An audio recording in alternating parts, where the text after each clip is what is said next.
tonight's news edition, the foreign minister delivers a message from His Majesty the King to the Mexican president, and the two countries express hope to open resident embassies in Amman and Mexico City in the near future. Another day of violence in Iraq, this time targeting the city of Samarra, where a car bomb kills at least 14 people and leaves 31 wounded. And the U.S. president pressures Republican lawmakers to agree to raise the U.S. debt ceiling and warns against a fiscal impasse on the nation's credit and standing in the world.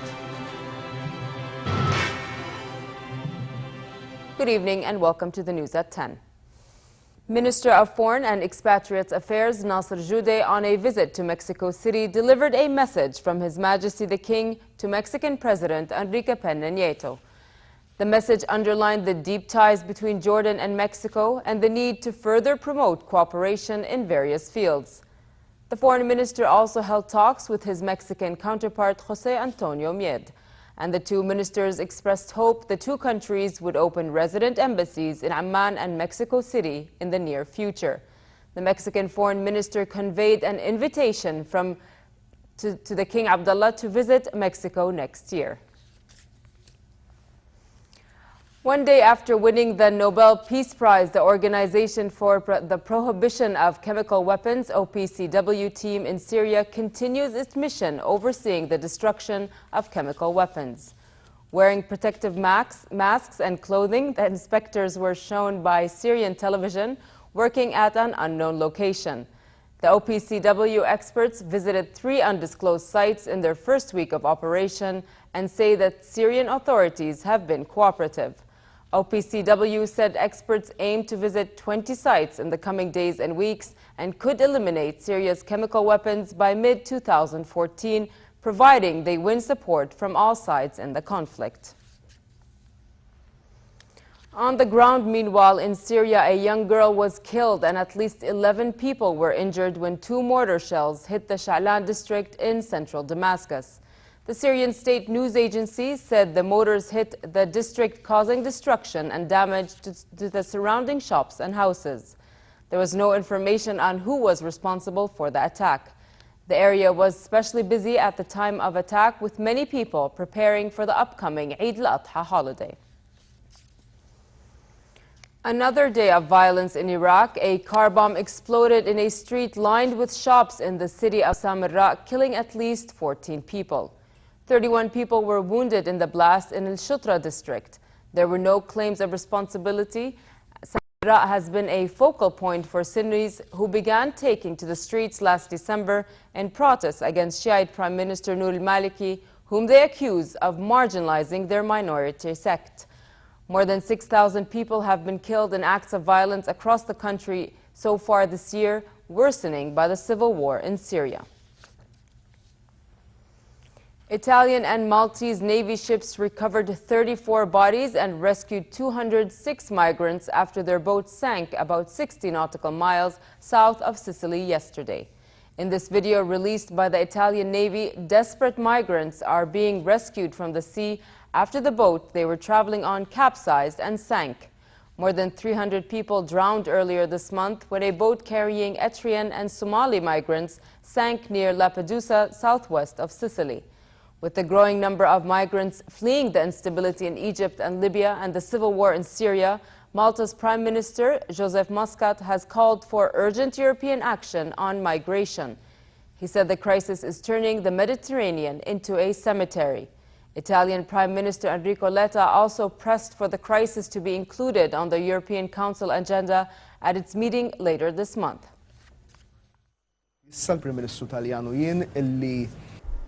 The Italian Prime Minister and I have just been informed that this issue will be discussed at the next European Council meeting. My position and my government's position is clear. It is good that this is being brought up at the European Council meeting, and very good that there will be a discussion. But with only discussion, we will get nowhere. Talking is not enough. WikiLeaks released a video showing Edward Snowden receiving the Integrity in Intelligence Award from the Sam Adams Associates. The associates are a group of former intelligence and U.S. law enforcement officials who have all become critics of government surveillance programs. Snowden is living in a secret location beyond the reach of U.S. authorities after leaking the details of top-secret electronic spying programs to the media. This report has more. New video released by WikiLeaks shows former NSA contractor Edward Snowden accepting the Integrity in Intelligence Award. In Moscow, a group of U.S. intelligence workers turned whistleblowers gave Snowden the award for revealing thousands of details on U.S. surveillance programs. His leaks sparked a new debate on counterterrorism and civil liberties. People all over the world are realizing that these programs don't make us more safe. They hurt our economy, they hurt our country, they limit our ability to speak and think and live and be creative, to have relationships, to associate freely. At the ceremony, Snowden called out the hypocrisy of the U.S. And it's led us to a point in our relationship with the government where we have an executive, a Department of Justice, that's unwilling to prosecute high officials who lied to Congress and the country on camera, but they'll stop at nothing to persecute someone who told them the truth. The former intelligence worker is wanted in the U.S. on espionage charges. Snowden has been in Russia since June. After being stranded in the transit zone of the airport, he was later granted temporary asylum.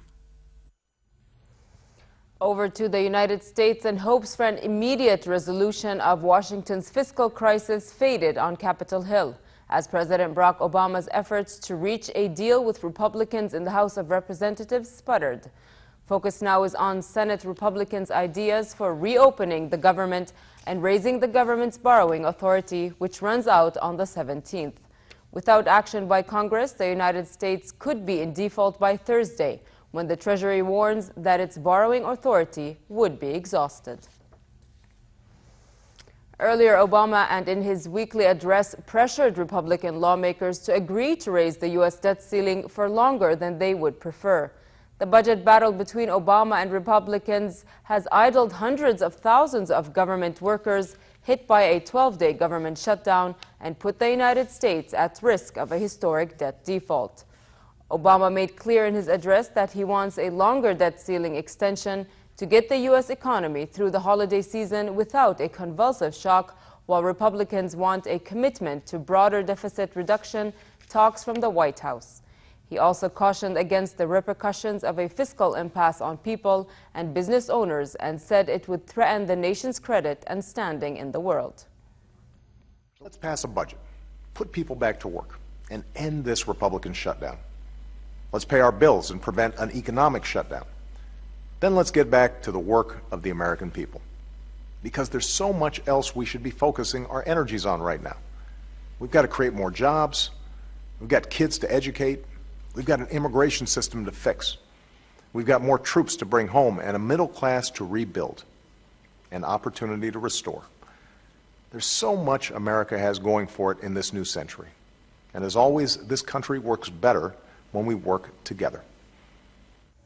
During a meeting of the group of 20 finance heads in Washington yesterday, officials warned that a failure to raise the debt ceiling could spark a financial crisis and tip the world's largest economy into recession, with damaging repercussions that would be felt worldwide. Over to India, and 450,000 people in the East Coast were forced to flee their homes to seek shelter as one of the country's largest cyclones closes in. The cyclone, already bringing heavy rain and wind, threatens to cause devastation through farmland and fishing hamlets. The enormous storm system is advancing towards the northwest at a speed of 20 kilometers per hour, according to meteorologists tracking its approach to the Indian coast. They say it is picking up wind of up to 220 kilometers per hour and is expected to cause a 3.4-meter surge in sea levels when it hits the coast. Whoever said superheroes only exist in the movies hasn't been to Brazil lately. A group of true heroes decided to put smiles on sick children's faces in a very creative and heartwarming gesture. It's a bird, it's a plane, it's Well, it's a window washer dressed as Superman. A pair of window washers in Sao Paulo, Brazil, donned Superman and Captain America outfits as they worked on the windows of a children's hospital, much to the delight of the patients inside. 5-year-old Luis Ricardo couldn't believe his eyes. Let go. So cool, cool, cool, he said. The special guests were brought in to help celebrate Brazil's National Children's Day. The director of the hospital said it's important to help children forget their troubles, if only for a little while. These moments that refer to the humanization of hospitalization makes things much easier for the children. They instantly forget their pains and injections. It is so important for us. And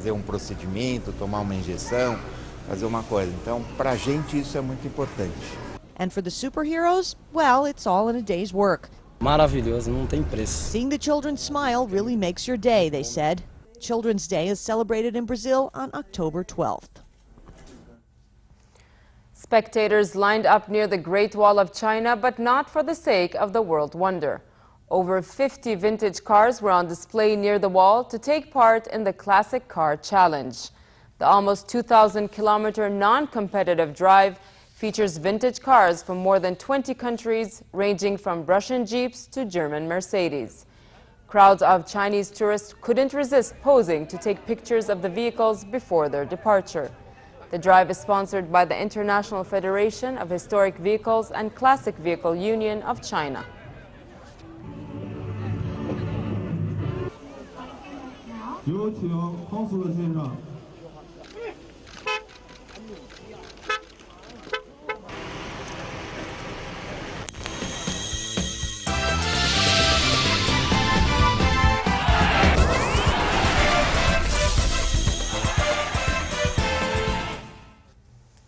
Rafael Nadal failed to reach a final for only the second time during his incredible 2013 season after being blown off court by Argentine whirlwind Juan Martín del Potro. The Spaniard was hoping to celebrate his return to the top of the world rankings this week by setting up a final showdown for the second time in as many weeks with chief rival Novak Djokovic. But Nadal, one of the fastest athletes on the tour, found himself outpaced after a breathtaking semifinals display of power. Del Potro barely gave Nadal a chance, beating him 6-2, 6-4 in what some are saying is the best performance of his career.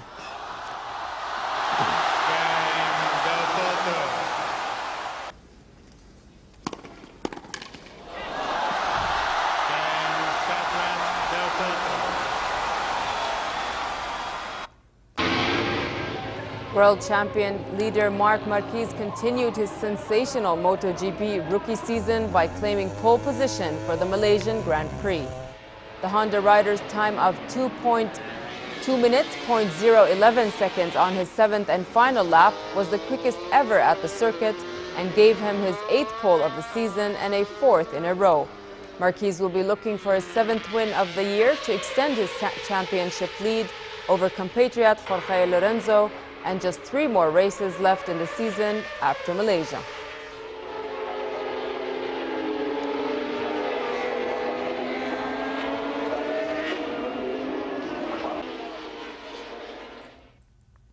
And finally, cool weather tonight in hilly areas and the Badia, fair in the Jordan Valley with northwesterly light to moderate winds. A slight drop in temperatures expected tomorrow with fair weather in hilly areas and moderate in other regions. Winds will be northwesterly moderate, picking up in the afternoons. The Gulf of Aqaba should expect a relatively hot day tomorrow with northerly moderate to brisk winds and slightly choppy seas. Next are the lows and highs for tonight and tomorrow.